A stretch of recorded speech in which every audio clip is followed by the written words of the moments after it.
Kita bersyukur buat kebaikan Tuhan. Kami rindu selalu untuk datang di hadirat-Mu menaikkan pujian sembah kami. Sebab Yesus sungguh baik dalam kehidupan kami, telah memberikan yang sungguh berarti bagi kami. Kau telah memberikan segala-galanya bagi kami, Tuhan. Haleluya.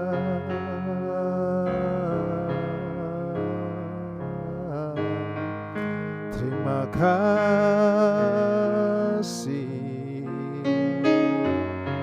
kami puji Engkau Tuhan. Haleluya.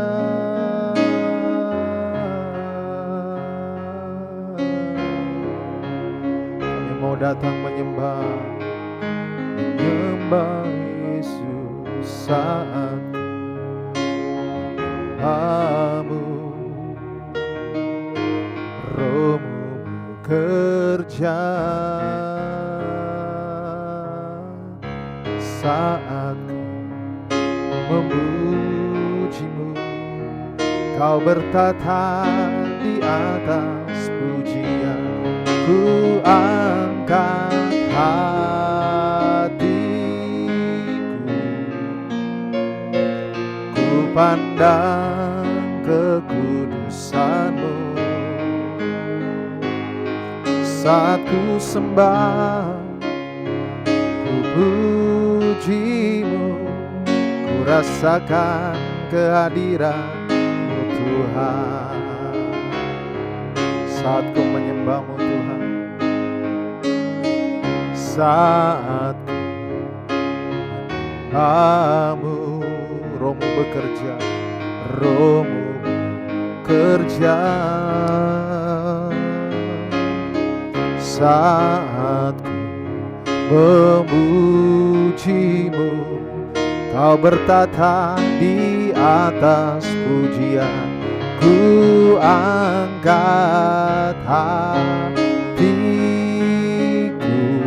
ku pandang kekudusan-Mu.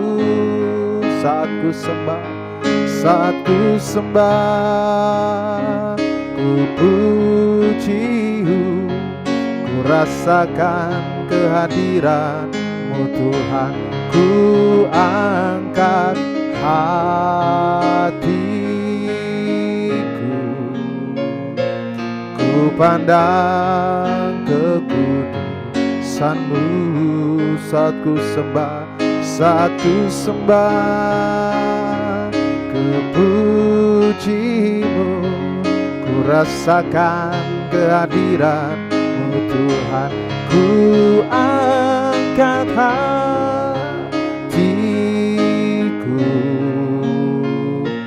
ku pandang kekudusan-Mu. Saat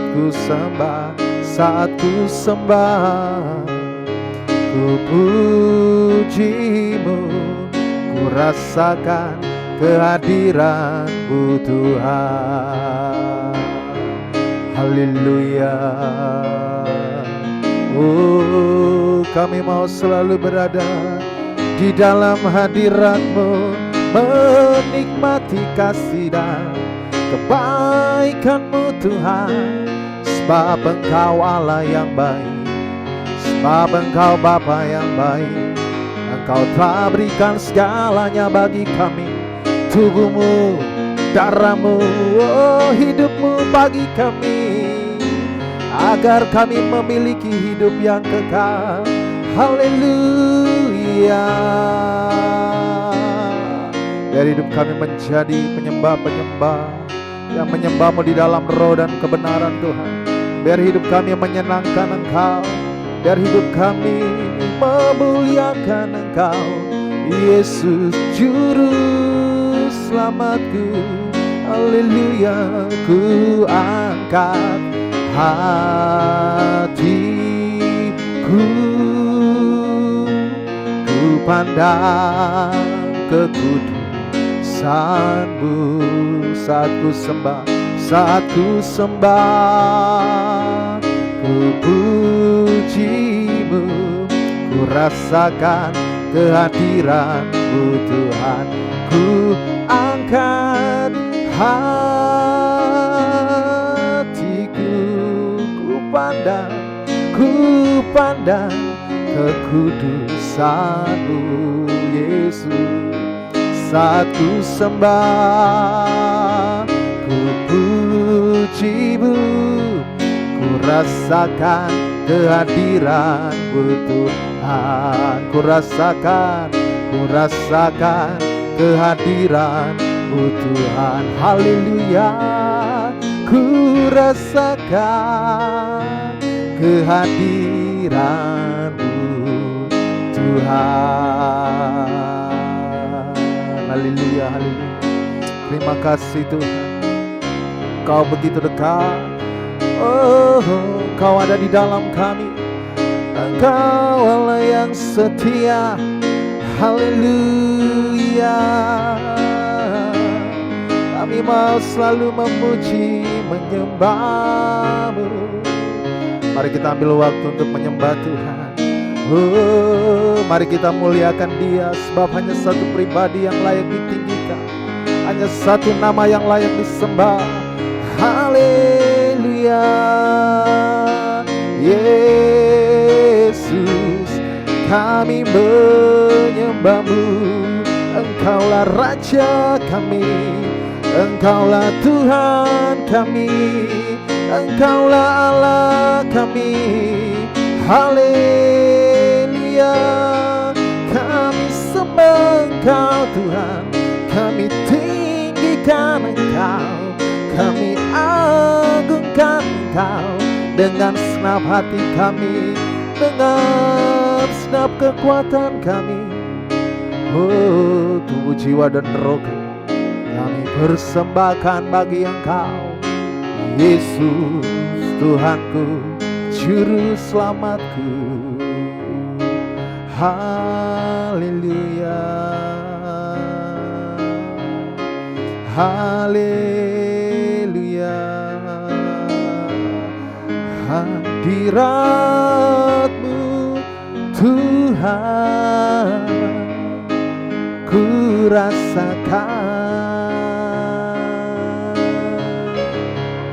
kekudusan-Mu Bapa, penuhiku. Kami rindu kepadamu, ku rindu selalu diam dalam bait-Mu, menikmati kasih anugerah-Mu. Oh, saat indah ku berhadapan denganmu,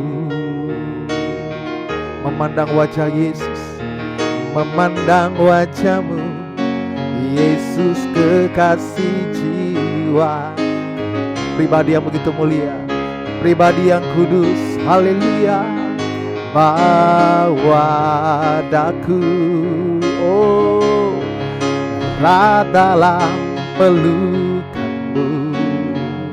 Haleluya. Menikmati kasih dan indahnya hadirat-Mu. Mari rasakan hadirat Tuhan. Haleluya. Hadirat-Mu Tuhan, ku rasakan. Biar kekudusan Tuhan melawat kita, kekudusan-Mu Bapa, penuhiku. Ku rindu selalu diam dalam bait-Mu, menikmati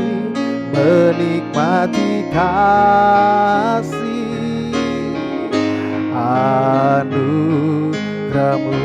Hadirat-Mu, hadirat-Mu, hadirat-Mu Tuhan. Tuhan, ku rasakan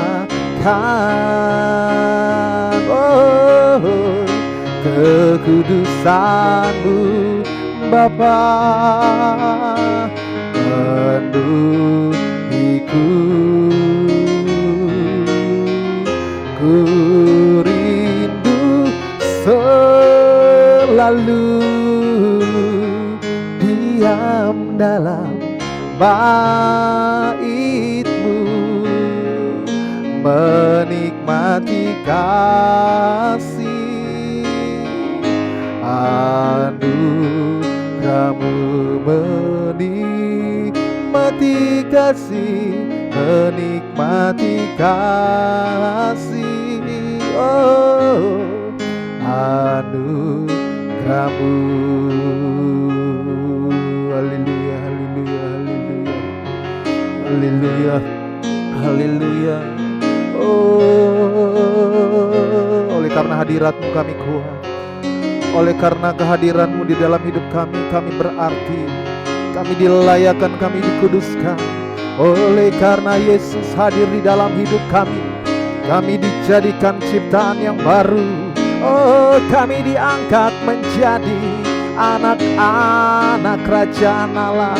Haleluya, hadirat-Mu dalam hidup kami sungguh berarti, itulah yang paling berharga. Haleluya.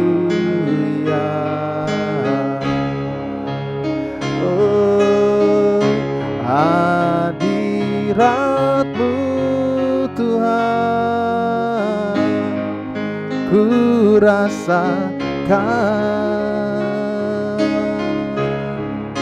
kekudusan-Mu Bapa, penuhiku. Ku rindu selalu, ku rindu selalu diam dalam bait-Mu, menikmati kasih, menikmati kasih anugerah-Mu.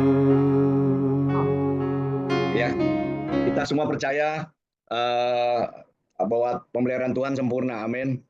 Ya, walaupun saat ini mungkin ada kekhawatiran, termasuk saya, ya, apalagi dengan situasi yang dibilang nggak baik-baik, ya, ada yang bilang Indonesia gelap, ya, terus ada lagi global juga, situasi global, ya, di Amerika Trump menerapkan tarif yang gila-gilaan, ya, jadi semua ekonomi kacau, belum lagi perang di mana-mana, ya, belum lama ini kemarin India menyerang lagi Pakistan, semua nampaknya kacau dan semua tampaknya khawatir.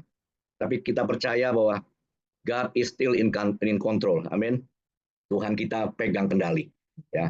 Nah, kita hari ini mau belajar dari kebenaran firman Tuhan di Filipi 4 ayat 6 sampai 8. Filipi 4 ayat 6 sampai 8. Kelihatan ya? Oke, kita baca mulai ayat yang ke-6. Janganlah hendaknya kamu khawatir tentang apapun juga, tapi nyatakanlah dalam segala hal keinginanmu kepada Allah dalam doa dan permohonan dengan ucapan syukur. Damai sejahtera Allah yang melampaui segala akal akan memelihara hati dan pikiranmu dalam Kristus Yesus. Ayat yang ke-8. Jadi akhirnya saudara-saudara, semua yang benar, semua yang mulia, semua yang adil, semua yang suci, semua yang manis, semua yang sedap didengar, semua yang disebut kebajikan dan patut dipuji, pikirkanlah semuanya itu. Jadi saudara, kita percaya bahwa Tuhan kita adalah Tuhan yang baik, ya. Jadi apapun kekhawatiran kita nyatakan dengan doa dan dengan ucapan syukur, saudara. Dan kita percaya damai sejahtera Allah yang melampaui segala akal akan memelihara hati dan pikiran kita dalam Kristus Yesus. Nah, jadi saya bagi ini menjadi 3 hal, saudara. Yang pertama adalah kita harus selalu berdoa dan berserah kepada Tuhan. Ya, kemampuan manusia itu terbatas. Ya, otak kita ini cuma sebesar bakpao, saudara. Ya, tapi banyak hal yang tidak bisa kita kuasai. Kalau kita paksakan semua, pasti kita akan stres. Ya, untuk itulah kita harus belajar berdoa dan berserah kepada Tuhan. Ya, kita percaya pada kuasa Tuhan. Dia yang mampu mengubah yang tidak mungkin menjadi mungkin. Ya, jadi percaya saudara, bahwa Tuhan mampu dan Dia mau melakukannya untuk saudara dan saya. Ya, saudara, acap kali kita sendirilah yang menggagalkan rencana Tuhan. Ya, kita masih pakai kekuatan sendiri, kita pakai logika sendiri. Ya, ada satu pendeta yang dulu saya kagumi, ya, almarhum pendeta Y.E. Wandatu, bilang apa? Kalau kita masih turun tangan, Tuhan angkat tangan. Tapi kalau kita angkat tangan, Tuhan pasti turun tangan. Artinya apa? Kita harus belajar berserah kepada Tuhan. Di 1 Petrus 5 ayat 7 katakan, serahkanlah segala kekhawatiranmu kepadanya, sebab Ia yang memelihara kamu. Jadi kita serahkan segala kekhawatiran kepada Tuhan dan percaya Dia pasti memelihara kita. Ya. Banyak dari kita nih sering-sering kita berdoa menyerahkan kekhawatiran kita, begitu udah selesai acara misalnya di sini kita berserah, kita percaya, selesai ini kekhawatirannya kita ambil lagi. Ya, itu sama seperti seumpama orang yang jualan bawa dagangan, ya, dipikul, dia naik misalnya dia naik kereta api, ya, pikulannya dia taruh perjalanan dari Jakarta mungkin sampai Bogor, baru sampai di tengah-tengah pikulan yang dia taruh di lantai kereta api, tiba-tiba dia gotong lagi di dalam kereta api. Ya, itu sama orang-orang bisa pada ketawa, ya, kok kenapa nggak taruh aja bebannya. Nah, itu sering-sering kita seperti itu. Ya, kita udah letakkan beban kita kepada Tuhan, belum selesai, belum sampai ke tujuan yang kita maukan, yang kita inginkan, tahu-tahu kita angkat kekhawatiran kita bawa lagi ke kekhawatiran kita. Kita nggak mau berserah sepenuhnya kepada Tuhan. Ya, jadi saudara, percaya kalau kita serahkan semua kepada Tuhan, segala kekhawatiran kita, Dia adalah Tuhan yang baik, Dia yang memelihara kita, yang nggak akan kita dibiarkan. Ya, misalnya kita yang khawatir soal keuangan, ya, kita baca di Matius 6 ayat 31 sampai 34. Sebab itu janganlah kamu khawatir dan berkata, apakah yang akan kami makan, apakah yang akan kami minum, apakah yang akan kami pakai. Semua itu dicari bangsa-bangsa yang tidak mengenal Allah. Akan tetapi Bapakmu yang di surga tahu bahwa kamu memerlukan semuanya itu. Tetapi carilah dahulu kerajaan Allah dan kebenarannya, maka semuanya itu akan ditambahkan kepadamu. Ayat 34, sebab itu janganlah kamu khawatir akan hari esok, karena hari besok mempunyai kesusahannya sendiri. Kesusahan sehari cukuplah untuk sehari. Ada amin, saudara? Ya, dengan jelas Tuhan Yesus katakan apa? Kita jangan khawatir apa yang kita makan, kita minum, kita pakai. Itu kebutuhan dasar kita. Tuhan pasti pelihara kita. Gak mungkin Dia biarkan kita kelaparan, saudara. Ya, tapi Tuhan mau kita mencari dahulu kerajaan Allah dan kebenarannya, maka semuanya itu akan ditambahkan kepada kita. Jadi utamakan dulu Tuhan, saudara. Ya, makanya saya senang acara seperti ini, kita bersekutu, kita memuji Tuhan, menyembah Tuhan, dengar firman Tuhan, berdoa. Itu adalah kita mengutamakan dulu Tuhan, ya, mengutamakan kerajaan Allah dan kebenarannya. Percaya, saudara, kalau kita mengutamakan kerajaan Allah dan kebenarannya, yang lain itu akan ditambahkan sama Tuhan. Ya, jadi yang lain itu adalah bonus, saudara. Yang utama adalah Tuhan. Jangan kita kebalik, saudara. Sering-sering kita kebalik. Yang kita utamakan adalah bisnis kita, pekerjaan kita, uang, ya. Tapi Tuhan jadi nomor 2. Yang paling penting adalah kita utamakan Tuhan. Semuanya itu nanti Tuhan akan tambahkan kepada kita. Saya di bidang properti, ya, kalau kita jualan rumah, kita sering kasih bonusnya, misalnya AC, ya, itu sebagai bonus. Nah, sering-sering orang salah nih, yang dia cari bukan rumahnya, tapi yang dia kejar-kejar adalah AC-nya, saudara.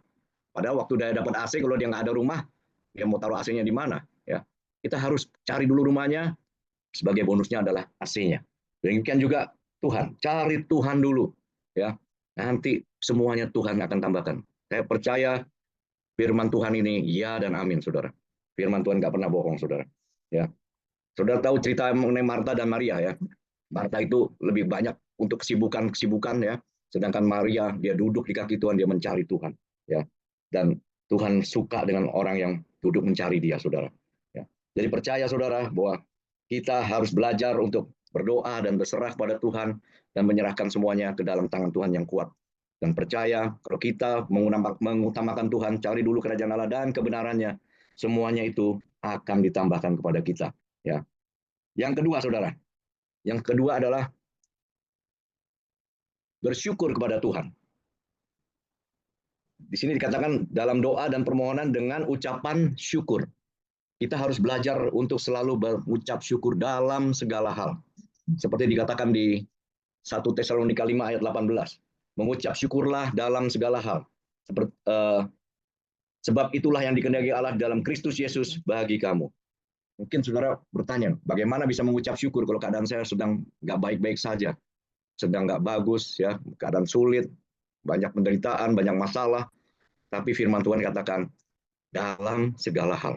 Jadi apapun yang keadaan saudara alami, baik senang maupun susah, belajar mengucap syukur, saudara. Ya, memang nggak mudah ya kalau dalam keadaan kita diberkati, kita dengan mudah bisa bilang bahwa Tuhan baik, terpujilah Tuhan, mengucap syukur. Tapi waktu keadaan kita sedang nggak baik-baik, dalam keadaan masalah, nggak mudah untuk mengucap syukur. Tapi firman Tuhan katakan dalam segala hal. Ya, percaya saudara, buat Tuhan yang kita sembah dalam nama Yesus adalah Tuhan yang setia, saudara. Ya, kita belajar mengucap syukur dalam segala hal, apapun keadaan kita, belajar mengucap syukur. Ya, dan Tuhan kita adalah Tuhan yang setia. Dia yang selalu mau menolong kita tepat pada waktunya. Ya, saudara bisa bayangkan kalau kita punya satu teman, misalnya seorang raja yang hebat, ya, yang punya segalanya itu, dan dia teman kita, ya, kita bisa minta apapun sama dia, ya, dia bisa kasih semua karena dia raja yang kaya, ya. Tapi belum tentu dia setia sama kita, saudara, ya. Suatu saat bisa aja dia punya teman yang lain yang lebih baik dari kita, dia bisa meninggalkan kita. Tapi kalau kita punya raja di atas segala raja, yaitu Tuhan, dia yang kaya, dia yang punya segalanya, dan dia adalah Tuhan yang setia. Dia nggak pernah sekalipun meninggalkan kita, saudara. Firman Tuhan katakan, aku sekali-kali tidak akan membiarkan engkau, dan aku sekali-kali tidak akan meninggalkan engkau. Jadi kita punya Tuhan yang setia, kita pantas untuk selalu mengucap syukur, ya. Percaya bahwa Tuhan kita adalah Tuhan yang baik, saudara. Ya. Nah, itu Daud pun, ya, dalam Mazmur, hampir semua Mazmurnya dia selalu banyak mengucap syukur kepada Tuhan. Ya. Salah satunya ini ada waktu di Mazmur 145 ayat 9 sampai 10, waktu dia dalam keadaan dikejar-kejar oleh Saul, tapi dia tetap belajar mengucap syukur. Ya, dia katakan ini, Tuhan itu baik kepada semua orang dan penuh rahmat terhadap segala yang jadikannya. Segala yang kau jadikan itu akan bersyukur kepadamu, ya Tuhan, dan orang-orang yang kau kasih akan memuji engkau. Jadi saudara, kekhawatiran dan ketakutan itu sering-sering tergantung respon kita terhadap satu keadaan. Ya, saya kasih contoh yang di Bilangan itu adalah kisah 12 pengintai yang diutus oleh Musa untuk mengintai di tanah Kanaan. Ya. Waktu selesai, ke-10 orang balik, dia bilang apa? Tuhan jahat. Ya, Tuhan kasih tanah yang dipenuhi dengan orang-orang raksasa, orang-orang enak. Ya, mereka bahkan bilang mereka seperti belalang di mata mereka, di mata orang-orang yang besar itu. Ya, dan tapi 2 orang, yaitu Yosua dan Kaleb, berbeda. Dia mengatakan apa? Dia mengucap syukur Tuhan kasih tanah yang baik buat mereka. Dan dia percaya Tuhan pasti menolong mereka untuk mengalahkan orang-orang itu. Padahal semua keadaannya sama, saudara, ya. Mereka diutus hari yang sama, pergi ke tempat yang sama, mengintai yang sama. Tapi yang beda apa, saudara? Respon mereka dalam keadaan. Ya, yang satu bersungut-sungut, yang 2 lagi adalah mengucap syukur. Ya, akhirnya semua yang orang-orang dewasa itu nggak ada yang masuk semua ke tanah perjanjian kecuali Yosua dan Kaleb. Ya, jadi ada perbedaan yang besar antara mengucap syukur dan nggak mengucap syukur, saudara. Ya, kalau saudara tahu bangsa Israel waktu dibawa dari Mesir ke tanah perjanjian oleh Musa, secara teoritis mungkin 17 hari harusnya sudah sampai, saudara. Tapi setiap kali mereka ada masalah, mereka bersungut-sungut, ya, mereka menyalahkan Tuhan. Ya, akhirnya Tuhan putar lagi sampai 40 tahun, saudara. Ya. Mungkin saat ini saudara sudah harus dapat apa yang saudara inginkan, tapi saudara belum belajar mengucap syukur, Tuhan putar lagi, saudara. Ya. Malam ini saudara belajar mengucap syukur dalam keadaan apapun. Ya. Saya ada satu orang yang luar biasa, saudara. Ini adalah seorang pemain tenis, ya, namanya Arthur Ashe.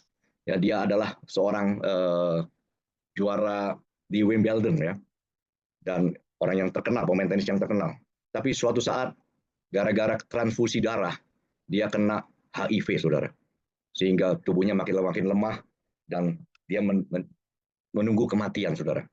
Waktu dia ditanya oleh orang-orang, kamu begitu hebat sekarang, kamu begini sakit, apakah kamu tetap bisa bersyukur? Dia bilang, kenapa enggak? Saya tetap mengucap syukur. Kenapa waktu saya dapat piala, saya mengucap syukur. Saat saya sekarang mendapatkan penyakit, saya nggak bisa mengucap syukur, katanya. Saya tetap mengucap syukur, Tuhan baik. Ya, akhirnya dia meninggal dengan tenang, saudara. Tapi di situ kita belajar bahwa dalam segala hal selalu belajar mengucap syukur. Nah, Saudara tahu waktu Ayub juga diuji oleh Tuhan, ya istrinya mengatakan apa? Kutukilah Tuhanmu. Tapi Ayub selalu belajar untuk mengucap syukur. Ya, dia katakan apa? Di Ayub 2 ayat 9 sampai 10, maka berkatalah istrinya kepadanya, masih bertekunkah engkau dalam kesalahanmu? Kutukilah Allahmu dan matilah. Tetapi jawab Ayub kepadanya, engkau berbicara seperti perempuan gila. Apakah kita mau menerima yang baik dari Allah tetapi tidak mau menerima yang buruk? Dalam semuanya itu Ayub tidak berbuat dosa dengan bibirnya. Jadi tetap bersyukur saudara, apapun keadaan yang kita alami. Belajar untuk mengucap syukur. Yang ketiga, yang terakhir saudara, selalu belajar untuk berpikir positif. Ya, dalam ayat 8 tadi dikatakan, semua yang benar, semua yang mulia, semua yang adil, semua yang suci, semua yang manis, semua yang sedap didengar, semua yang disebut kebajikan dan patut dipuji, pikirkanlah semuanya itu. Jadi dalam keadaan khawatir, cemas, pasti jiwa kita suka tertekan, saudara. Dan banyak pikiran-pikiran yang negatif berseliweran di dalam diri kita. Kalau begini gimana? Kalau begitu gimana? Wah, banyak sekali, saudara. Ya, tapi belajar dari firman Tuhan kita untuk berpikir positif, pikirkan semua yang benar, semua yang mulia, semua yang adil, semua yang suci, semua yang manis, semua yang sedap didengar, semua yang disebut kebajikan dan patut dipuji. Pikirkanlah semuanya itu. Jadi dengan firman Tuhan dengan jelas ya katakan bahwa kita harus pikiran kita dipenuhi dengan firman Tuhan yang selalu positif, saudara. Ya, nah, di 2 Timotius 1 ayat 7 katakan, sebab Allah memberikan kepada kita bukan roh ketakutan, melainkan roh yang membangkitkan kekuatan, kasih, dan ketertiban. Ini dalam versi bahasa Inggrisnya lebih jelas, saudara ya. For God had not given us the spirit of fear, but of power and of love and of a sound mind. Ya, jadi bukan kasih roh ketakutan, tapi kekuatan, ya, cinta, dan pikiran yang baik, yang sehat. Ya. Jadi kalau kita pikiran kita yang baik, yang sehat, yang positif, ya apapun keadaan kita saat ini, kita bisa mengatasinya, saudara. Ya, percaya bahwa Tuhan kita adalah Tuhan yang baik dan Dia selalu mau menolong kita. Ya. Nah, saya kasih satu contoh firman Tuhan ini di Wahyu 3 ayat 7 katakan, dan tuliskanlah kepada malaikat jemaat di Philadelphia, inilah firman dari yang kudus, yang benar, yang memegang kunci Daud. Apabila ia membuka, tidak ada yang dapat menutup. Apabila ia menutup, tidak ada yang dapat membuka. Amin, saudara. Ya, percaya saudara, kalau Tuhan sudah buka, pasti tidak ada yang bisa menutup. Ya, tapi juga ada firman katakan, kalau dia sudah tutup, tidak ada yang bisa buka. Tapi kalau dia tutup satu itu, dia buka pintu-pintu yang lain, saudara. Ya, percaya bahwa Tuhan kita selalu buka jalan buat kita. Ya, nggak pernah dia biarkan kita di jalan yang buntu, saudara. Jadi kita tetap berpikir positif, Tuhan pasti akan menolong kita, membantu kita dalam setiap masalah yang kita hadapi. Kita nggak perlu khawatir, saudara. Kita punya Tuhan yang besar, saudara. Nah, saudara, gimana saudara punya pikiran yang iman yang kuat, ya? Itu saudara harus sering baca firman Tuhan, ya. Nah, ini tadi apabila yang itu dia dapat muka. Firman Tuhan di Roma 10 ayat 17 katakan, jadi iman timbul dari pendengaran dan pendengaran oleh firman Kristus. Jadi, saudara, kalau saudara perbesar masalah saudara, Tuhan kita jadi kecil. Ya, tapi kalau kita perbesar iman kita kepada Tuhan, masalah kita jadi kecil, saudara. Ya, percaya saudara bahwa Tuhan pasti memelihara kita. Ya, tadi dikatakan di Filipi 4 ayat 19 katakan apa? Allahku akan memenuhi segala keperluanmu menurut kekayaan dan kemuliaannya dalam Kristus Yesus. Jadi percaya saudara, kita punya Tuhan yang kaya, Tuhan yang luar biasa, Dia pasti akan memelihara kita, Dia akan memenuhi segala keperluan kita. Ya, saya pernah mengalami saudara waktu kami dalam keadaan sulit, ya, nggak bisa bayar uang sekolah anak-anak kami ya waktu itu anak-anak kami masih 3 orang ya. Nah, menunggak semua nggak bisa bayar uang sekolah karena istri saya usahanya bangkrut, saudara. Kami harus bayar utang-utang, ya. Tahu-tahu istri saya bilang ini belum bayar uang sekolah udah berapa bulan. Anak-anak juga pada malu sekolah. Saya ingat ayat ini, saudara. Ya, saya nyanyikan lagunya, saudara.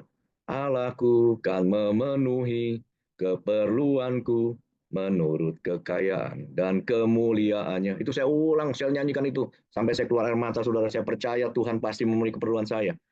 Tahu-tahu besok paginya, waktu saya masih kerja di satu perusahaan properti ya yang cukup besar, saya dipanggil bos saya. Tahu-tahu saya pikir ada apa lagi saya dipanggil nih. Katanya saya dikasih cek di dalam amplop, saudara. Dikasih uang tunai waktu itu ya. Kasih uang tunai di amplop, saya nggak buka. Pas pulang saya buka, saya kasih istri saya buka. Ternyata uangnya 8 juta, saudara. Dia bilang ini waktu saya bantu bos saya untuk carikan penyewa di rukonya dia. Ya, saya dikasih fee, saudara. Jadi percaya, saudara, Tuhan bisa bekerja dengan cara-cara yang ajaib. Tetap berpikir positif, percaya bahwa Tuhan kita nggak pernah meninggalkan kita, saudara. Ya. Di Matius 6 ayat 26 juga katakan apa? Pandanglah burung-burung di langit yang tidak menabur dan tidak menuai dan tidak mengumpulkan bekal dalam lumbung, namun dibeli makan oleh Bapamu yang di surga. Bukankah kamu jauh melebihi burung-burung itu? Jadi percaya, saudara, bahwa kalau burung aja dipelihara, apalagi kita, saudara. Ya. Nah, saudara, apalagi yang saudara khawatirkan? Misalnya saudara punya penyakit, ya, itu firman Tuhan katakan di 1 Petrus 2 ayat 24, Ia sendiri telah memikul dosa kita dalam tubuhnya di kayu salib, supaya kita yang telah mati terhadap dosa, hidup oleh kebenaran. Oleh bilur-bilurnya, kamu telah sembuh. Jadi percaya, saudara, bahwa saudara pasti disembuhkan oleh bilur-bilur Tuhan. Ya, sudah ada satu ayat lagi di Mazmur 103 ayat 3, bagi yang saudara sakitnya nggak sembuh, ya, saudara khawatir, Dia yang mengampuni segala kesalahanmu, yang menyembuhkan segala penyakitmu. Jadi saudara percaya, serahkan semua kepada Tuhan, ya. Saudara belajar berserah, belajar mengucap syukur dan berpikir positif, ya. Saudara pasti akan lepas dari segala kekhawatiran demi kekhawatiran. Dan percaya, saudara, semua masalah-masalah yang kita hadapi itu semuanya ada expired date-nya, saudara. Ya, seperti makanan di supermarket ada expired date-nya. Nggak semuanya, nggak selamanya ada terus, saudara. Pasti Tuhan akan luputkan kita, ya. Karena di 1 Korintus 10:13 katakan, eh, percobaan-percobaan yang kamu alami adalah percobaan biasa yang tidak melebihi kekuatanmu, dan saat kamu dicobai, Tuhan akan memberikan jalan keluar. Ya, itu janji firman Tuhan. Tuhan pasti berikan kita jalan keluar. Ya. Nah, saya ada satu ayat lagi dikatakan, kalau kita berpikir positif terus, ya, dengar firman Tuhan, setiap hari kita baca firman Tuhan, kita dikuatkan, ya. Ini yang akan terjadi, saudara. Damai sejahtera Allah yang melampaui segala akal akan memelihara hati dan pikiranmu dalam Kristus Yesus. Jadi percaya, saudara, bahwa damai sejahtera Tuhan itu akan memelihara hati dan pikiran kita dalam Kristus Yesus. Saya akan ada satu kesaksian, saudara. Waktu tahun 2022, saya di satu perusahaan properti yang cukup besar, atau saya dipanggil, kontrak saya udah nggak diperpanjang, saudara. Ya, saya waktu itu pikir ya udah, kalau memang nggak ini ya, saya nikmatin hidup, ya. Saya dan istri saya mulai awalnya kita jalan-jalan, saudara, pergi-pergi, ya, menikmati hidup. Tapi lama-lama tabungan habis, saudara. Terus mulai saya mikir gimana ini ya. Nah, tahu-tahu Tuhan ini baik, saudara, ya. Kalau kita dalam segala apapun kita belajar berserah kepada Dia, selalu mengucap syukur, berpikir positif, saudara. Tahu-tahu saya ditawarin untuk menjual satu tanah, ya, milik seseorang, ya. Saya mula-mula tawarkan satu perusahaan besar, tapi dia nggak mau, saudara. Ya, tahu-tahu saya dikenalkan sama satu perusahaan, ya, yang nggak gitu besar tapi cukup solid, saudara. Dia bilang dia udah lama mau lahan ini, cuman dia nggak berani. Tapi dia bilang kalau Pak Yones yang tawarin, dia udah tahu saya, ya, saya cukup lama di bidang properti. Dia bilang dia mau ambil dengan satu syarat. Apa syaratnya? Pak Yones harus gabung ke sini, katanya. Saya bilang waduh, luar biasa, ya. Dia mau ambil tanahnya, dan kedua dia mau saya gabung, ya. Saya bilang saya pikir dulu, saya konsultasi sama rundingan sama istri saya. Akhirnya di rumah saya bilang gimana nih? Ambil aja, istri saya bilang. Gimana kalau saya minta profit sharing, saya bilang.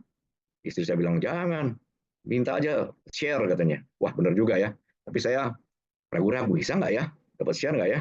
Akhirnya waktu saya dipanggil lagi, saya bilang saya mau terima pekerjaan ini, tapi saya minta satu syarat. Apa? Saya minta share, saya bilang. Berapa persen? 10%.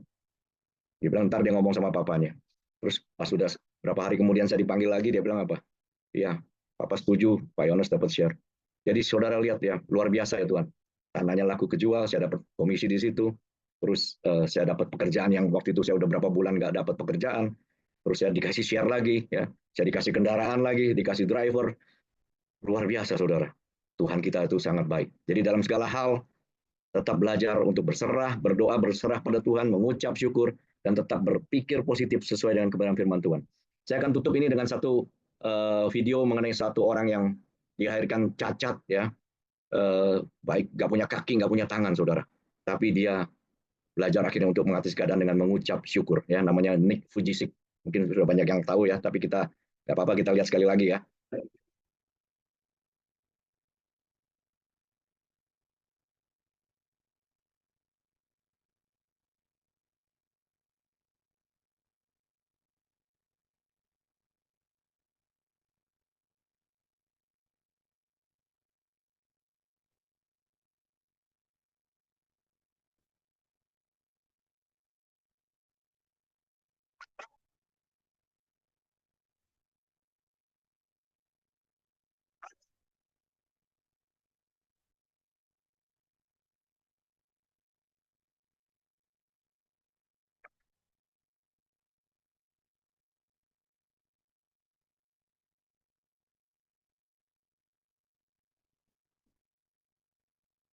Dia punya istri yang cantik, dia punya anak juga, saudara. Luar biasa ini.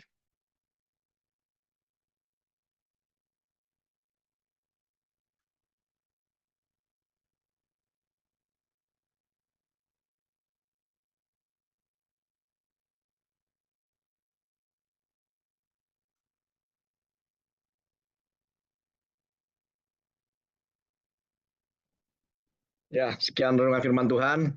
Tuhan Yesus memberkati. Shalom. Perkenalkan, nama saya Lovisa Marjuki. Saya punya nama baptis adalah Maria Veronica Marjuki Chong. Nama saya kayak kereta api panjangnya ya. Saya kan tadi udah dikenalin, ini suami saya punya cucu, punya anak kelima, cucu 3. Nah, saya akan bersaksi bagaimana saya dulu sebelum di dalam Tuhan ya, waktu di dalam Tuhan. Yang tadi Sis Michelle bilang saya orangnya dulu seperti sombong apa ya.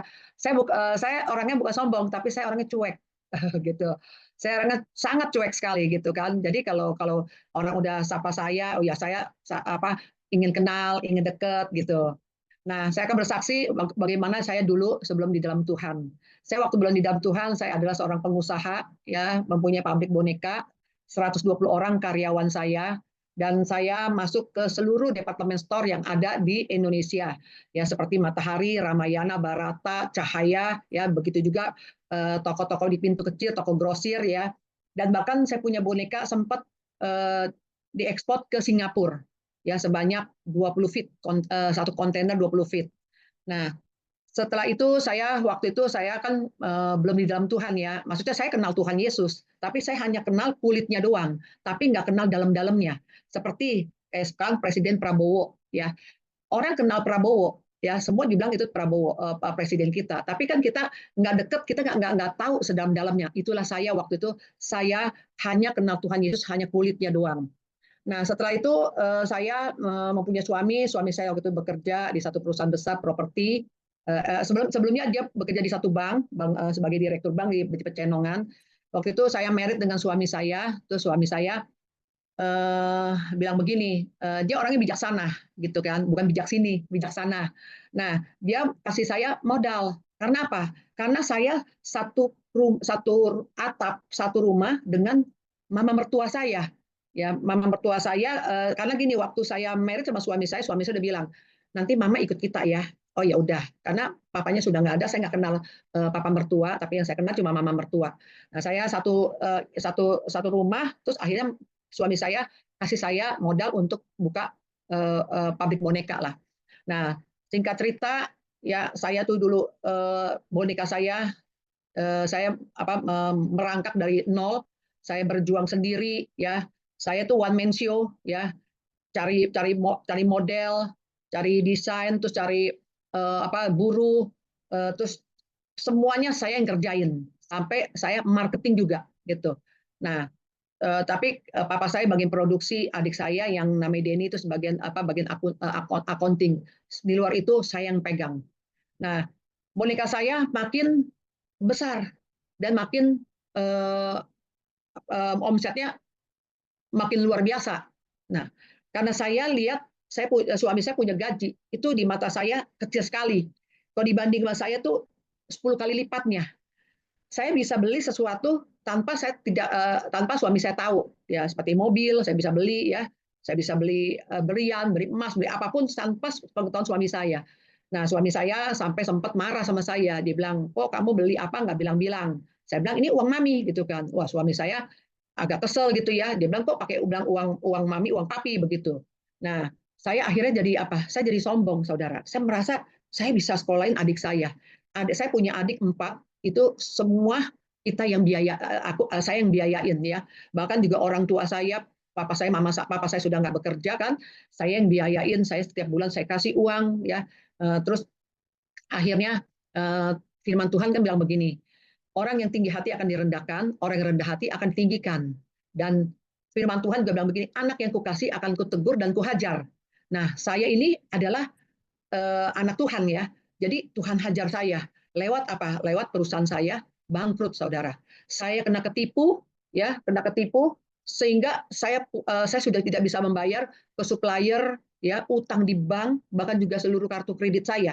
Semua saya udah utangnya begitu banyak, dan itu waktu itu udah MM-an gitu, saudara.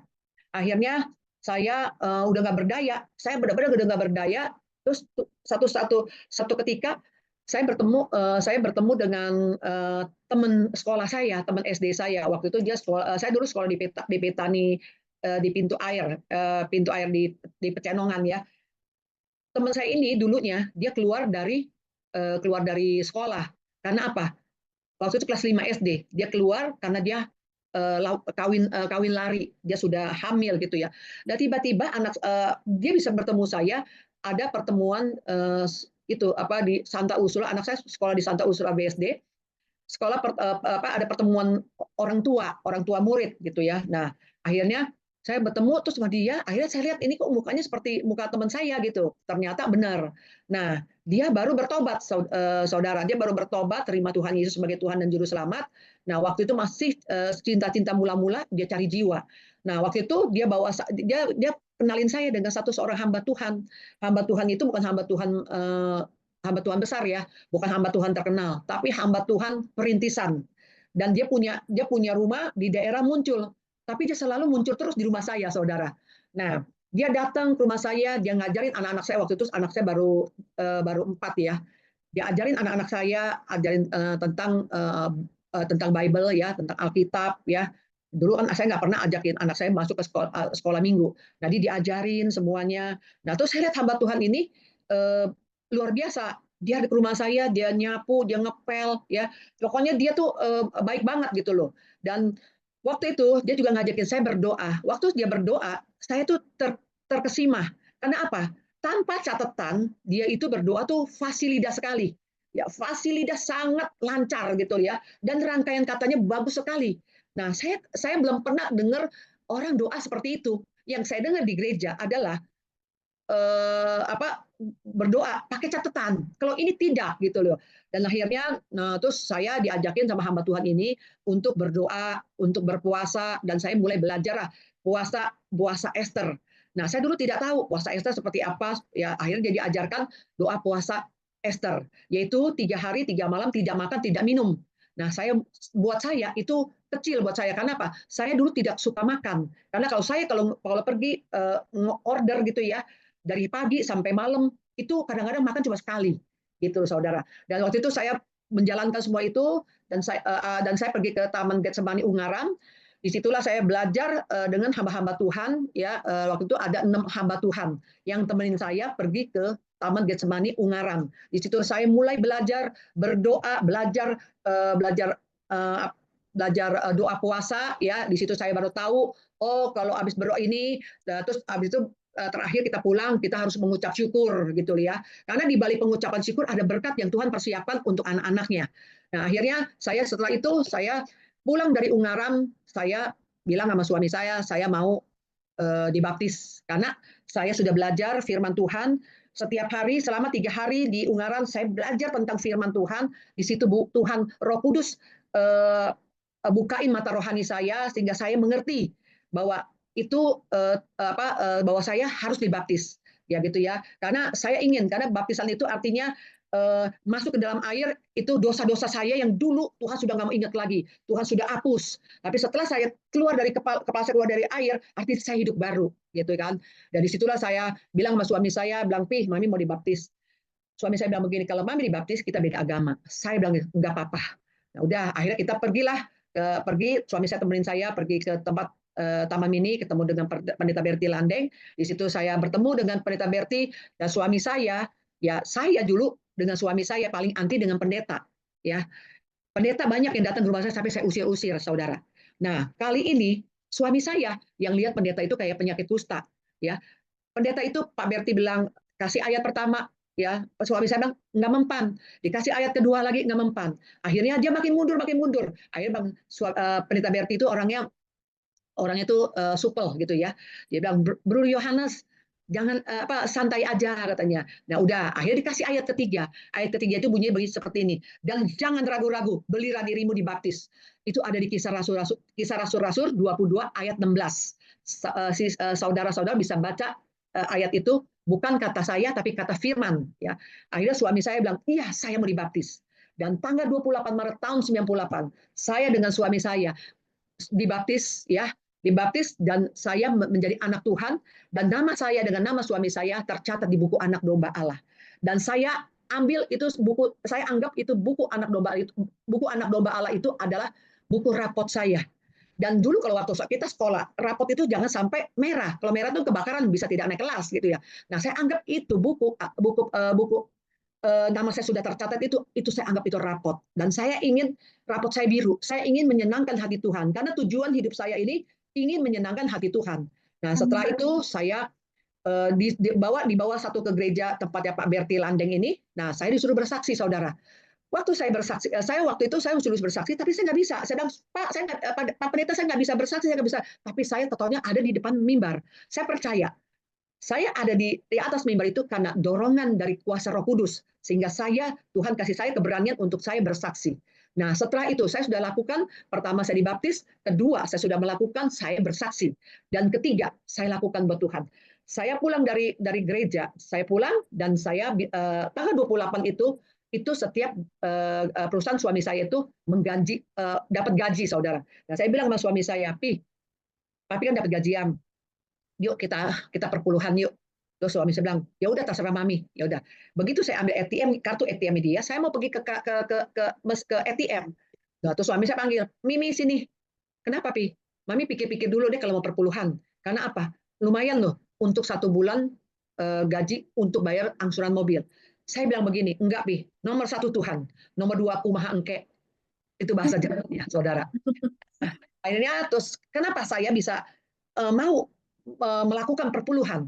Karena itu ada di firman. Firman ini bukan kata saya, tapi kata firman Tuhan. Ada di Malikius 3 ayat 10. Bunyinya begini, bawalah persembahan persepuluhan ke rumahku, supaya di rumahku ada makanan dan minuman. Di dalam rumah Tuhan itu ada siapa? Ada pengerja. Dan mereka perlu dikasih makan. Ya kan? Jadi saya mau melakukan itu. 3 itu yang saya lakukan. Dan setelah itu, saudara, saya mau melakukan lagi. Saya menjadi Marta, saudara. Saya menjadi Marta. Saudara tahu kan, kalau Marta itu sibuk sana, sibuk sini ya. Saya ikut penginjilan dengan pendeta Benita Timu, sekarang sudah almarhum. Saya dididik oleh Pak Benita Timu. Saya, saudara, kalau mau bergaul ya, saudara harus lihat pergaulan itu. Saya bergaul dengan orang yang beriman, imannya luar biasa. Pak Beni itu imannya luar biasa gitu ya. Dan dia mempunyai karunia kesembuhan, karena waktu dulunya dia itu suka ada penyakit kanker prostat dan kanker paru-paru, dan 2 dokter di Singapura memvonis dia itu umurnya cuma hanya 1 bulan lagi. Tapi setelah itu dia berjanji sama Tuhan, kalau Tuhan sembuhin dia mau menjadi hamba Tuhan. Begitu dia disembuhkan Tuhan kasih dia karunia kesembuhan. Bahkan saya pernah ikut KKR penginjilan di daerah Kupang ya.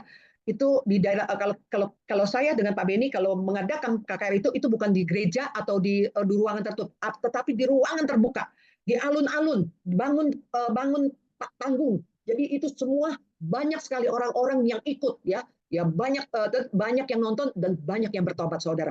Dan waktu itu ada seorang anak muda yang meninggal, dibawa di atas panggung itu. Pak Beni Tatimu doakan orang itu bangun, saudara, bangkit. Di situ Tuhan kasih saya lihat orang mati bangkit. Karena apa? Karena saya masih baby rohani. Saya minta sama Tuhan, saya kepengen lihat mujizat Tuhan, orang mati dibangkitkan. Saya dikasih lihat dengan kedua mata saya sendiri, begitu saudara. Dan orang yang sakit kanker payudara, itu sembuh, saudara. Dan banyak sekali ya Tuhan kasih saya lihat, melihat mujizat-mujizat demi mujizat. Disitulah iman saya bertumbuh. Dan bahkan juga di Roma 10 ayat 17 bahwa iman timbul dari pendengaran akan firman Tuhan. Saya baca firman, akhirnya iman saya bertumbuh. Dan saya juga minta sama Tuhan, Tuhan pertambah-tambahkan iman untuk saya. Karena tanpa iman, saya tidak layak untuk masuk ke sorga. Karena modal kita adalah iman. Kalau Tuhan datang kedua kali, ya Tuhan tidak tanya, rumah kamu berapa, anak kamu berapa, semua berapa. Tapi yang Tuhan tanya, berapa jiwa yang saya sudah bawa kepada Tuhan. Itu yang saya lakukan buat Tuhan. Dan waktu itu waktu saya habis bertobat, saya pernah mimpi. Saya ada duduk di atas karpet permadani, ya karpet permadani. Saya ada di awan-awan, saudara. Waktu di awan-awan saya lihat itu banyak awan-awan seperti kapas ya, saudara, putih bersih banget gitu. Tapi ada saya dengar suara bunyi seperti ini, Lovisa anakku, selama kamu hidup di dunia ini, apa yang kau lakukan untuk aku? Langsung saya jawab, Tuhan, saya bawa jiwa buat Tuhan. Saya lakukan seperti itu. Itu saudara. Jadi kalau saya ingat saya punya mimpi itu, saya takut dengan Tuhan. Kenapa? Saya harus bawa jiwa kepada Tuhan. Karena itu yang Tuhan mau kita ini menjadi penjala jiwa. Gitu saudara. Dan setelah itu saudara saya ke rumah sakit. Saya mendoakan orang-orang sakit saudara, ya. Semua, jadi pekerjaan saya itu seperti Marta. Dan satu ketika saudara, Tuhan gerakin saya. Tuhan bilang ini, saya harus banyak berdoa di kaki Tuhan. Karena apa? Saya punya utang tidak bisa ditanggung dalam nama Yesus, utang lunas. Tapi utang harus dibayar. Saya punya utang MM-an saudara, ya. Tapi saya tidak fokus kepada kepada masalah saya. Karena kalau saya fokus kepada masalah, maka masalah itu jadi besar, Tuhan Yesus jadi kecil. Akhirnya saya jadi ketakutan, jadi ciut, ya, jadi rasa khawatir gitu loh. Nah, saya harus apa? Saya harus lihat Tuhan itu lebih besar daripada masalah yang saya hadapin. Karena apa? Karena firman Tuhan bilang begini, pencobaan-pencobaan yang saya alami tidak melebihi dari batas kemampuan, ya. Berarti Tuhan tidak izinkan kalau saya tidak kuat. Kalau saya sekarang mengalami banyak utang, ya, saya bangkrut, berarti Tuhan tahu saya kuat, ya. Tapi Tuhan tidak pernah berjanji kalau orang yang ikut kepada Tuhan itu, oh ya, ikut Tuhan tuh enak ya, ikut Tuhan enak. Enggak, Tuhan tidak pernah berjanji seperti itu. Tapi yang Tuhan janji, kalau orang yang ikut kepada Tuhan, kalau orang itu ada masalah, orang itu datang kepada Tuhan, duduk di kaki Tuhan, Tuhan akan memberikan jalan keluar. Itu janji Tuhan, ya. Dan akhirnya saya lakukan, saya praktekin itu saudara. Saya praktekin, saya udah tidak mau lagi seperti Marta, saya sekarang mau jadi Maria. 1,5 tahun saya jadi Marta. Dan akhirnya saya ambil komitmen kepada Tuhan, Tuhan saya tidak mau kemana-mana, saya mau berdoa. Saya mau duduk di kaki Tuhan. Di situ 1 tahun saudara, saya duduk di kaki Tuhan, saya berdoa. Saya pengen sekali bisa berdoa seperti hamba-hamba Tuhan.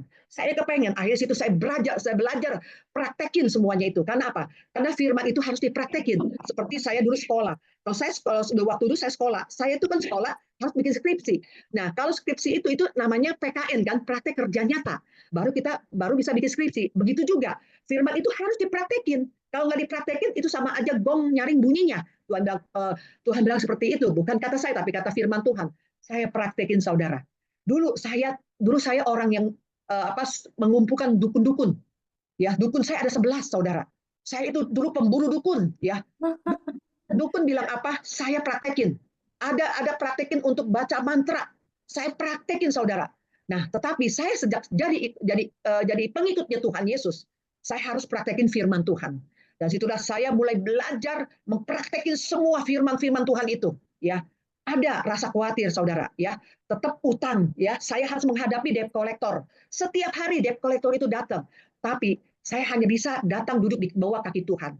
Dan Tuhan bilang begini, kalau berserulah kepadaku, maka aku akan menjawab dan aku akan memberitahukan kepadamu hal-hal yang besar yang tidak kau pahami. Itu ada di Yeremia 33 ayat 3. Itu kata firman Tuhan. Ya, akhirnya di situ saya banyak berdoa kepada Tuhan dan kekhawatiran itu akhirnya kekhawatiran itu kegencet saudara, ya. Tadi khawatir saya kan tinggi, jadi akhirnya karena saya berdoa kekhawatiran itu makin turun. Nah, akhirnya ya saya udah tidak mengalami khawatir. Akhirnya saya hidup berserah kepada Tuhan. Saya hanya berseru kepada Tuhan, berdoa kepada Tuhan. Doa saya bertalu-talu, ya. Doa bertalu-talu seperti apa saudara? Saudara mau tahu? Ada janda, ya, ada seorang janda, ya, janda miskin yang punya masalah. Dia datang kepada hakim yang lalim. Hakim lalim itu adalah hakim yang tidak takut kepada Tuhan.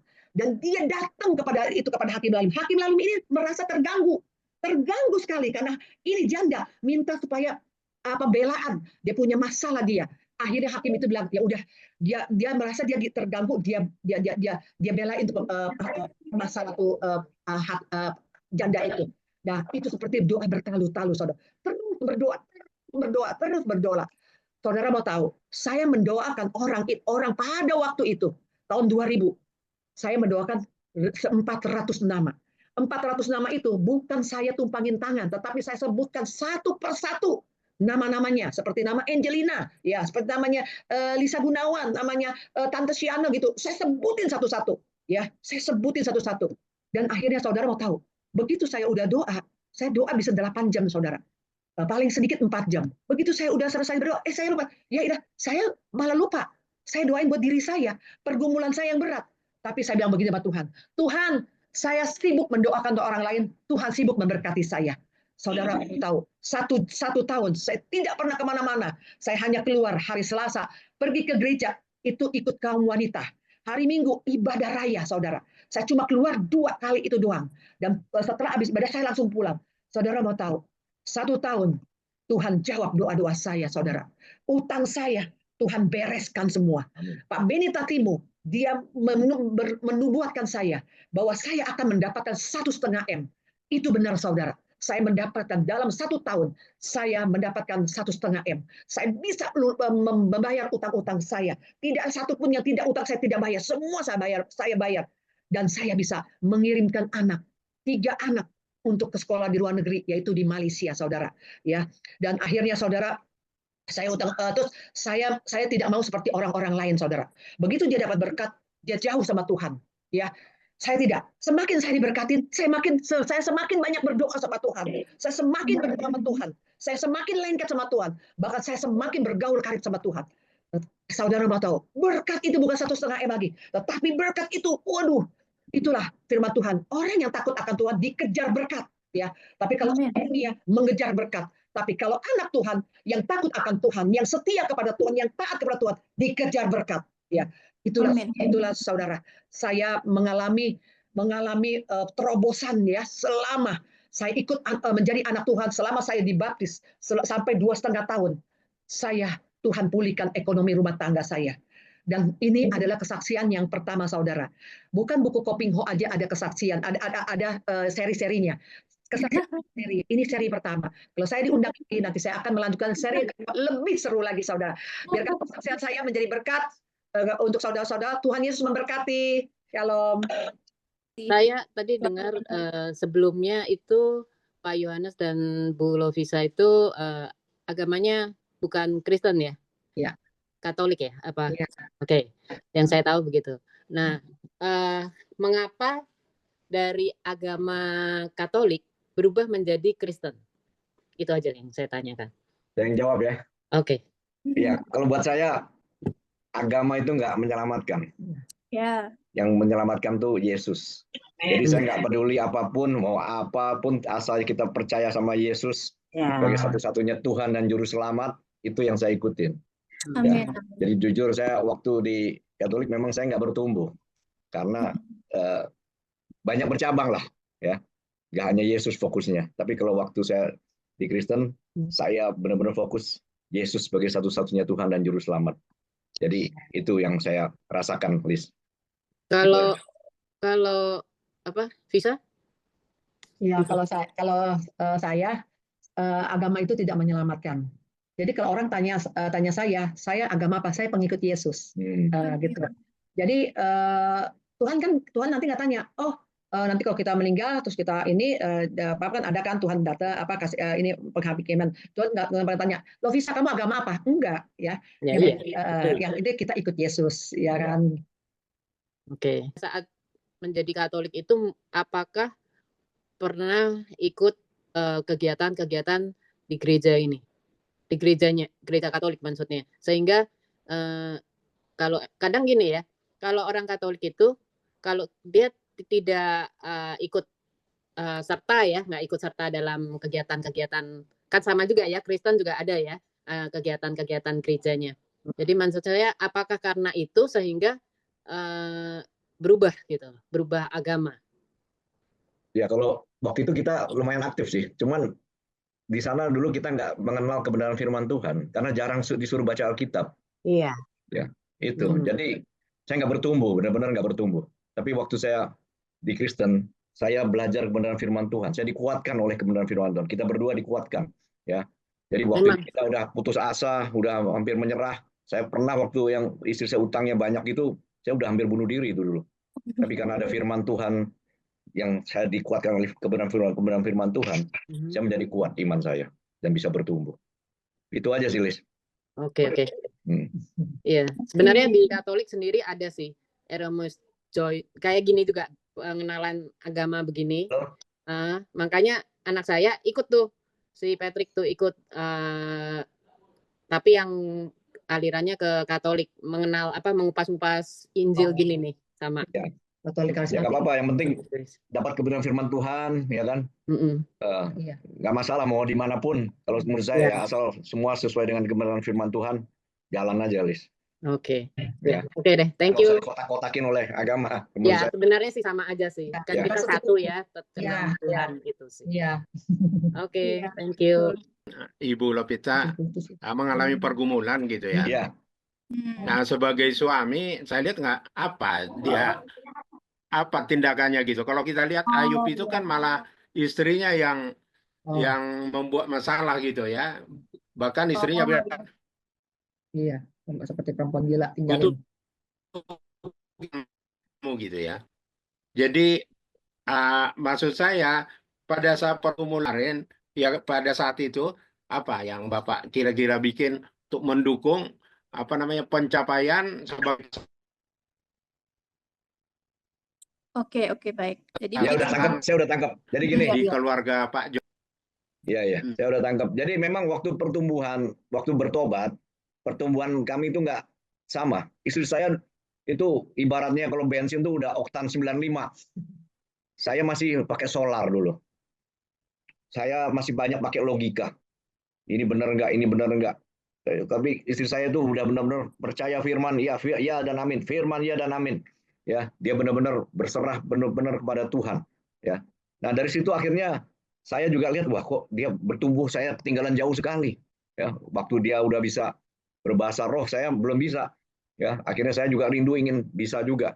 Nah akhirnya waktu acara 10 hari penuh Roh Kudus baru saya benar-benar belajar berserah dan saya bisa akhirnya berbahasa roh, dan itu dari saat itulah mengubah saya untuk saya benar-benar belajar berserah penuh kepada Tuhan. Ya, yang dulunya sering pakai logika, tapi belakangan ini setelah itu saya belajar untuk berserah pada Tuhan, percaya bahwa ada sesuatu yang di luar kontrol saya.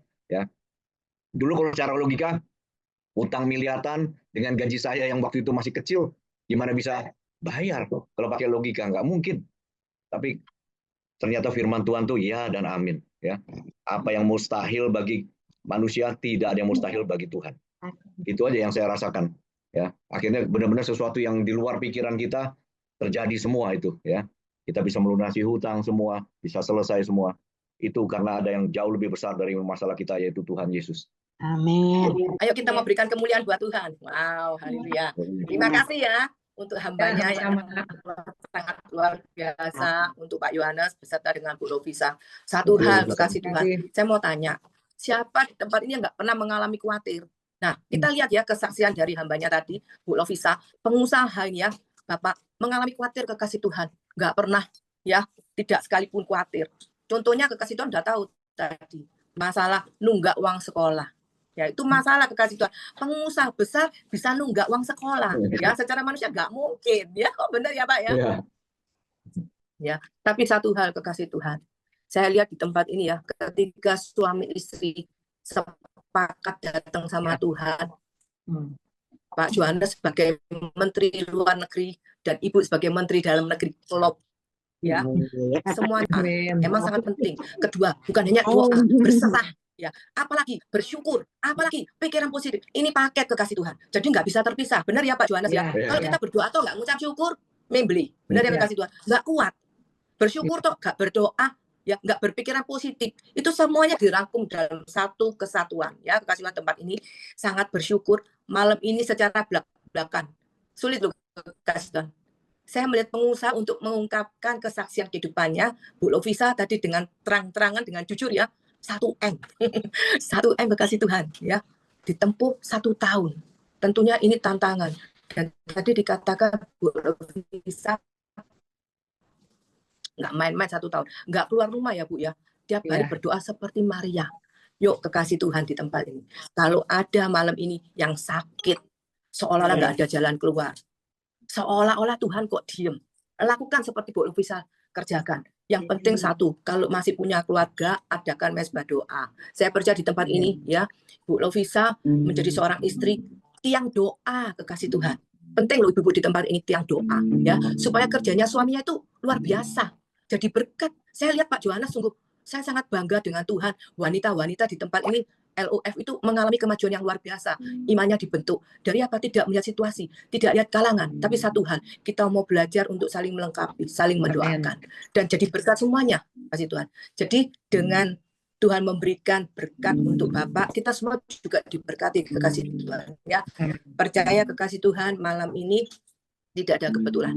Saya ngundang Pak Yohanes beserta Ibu ini waktu itu lama ya, yang lalu kepengen undang Bu Lovisa, tapi waktunya nggak bisa.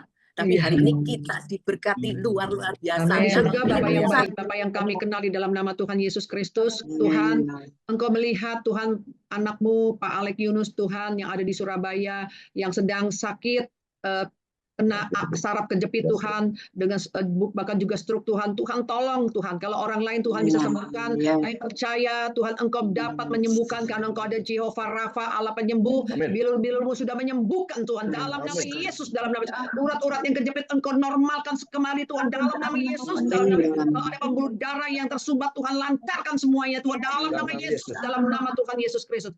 Bahkan Tuhan setiap apa yang menjadi keperluan Bapak Alek ini Tuhan, kami percaya Allah adalah Jehovah Jireh, Allah yang menyediakan dari tidak ada menjadi ada dalam nama Yesus, dalam nama Yesus. Kami percaya kepadamu Tuhan. Tuhan tidak pernah mempermalukan anakmu ini Tuhan. Di dalam nama Yesus kami sudah berdoa dan mengucap syukur. Haleluya. Amin.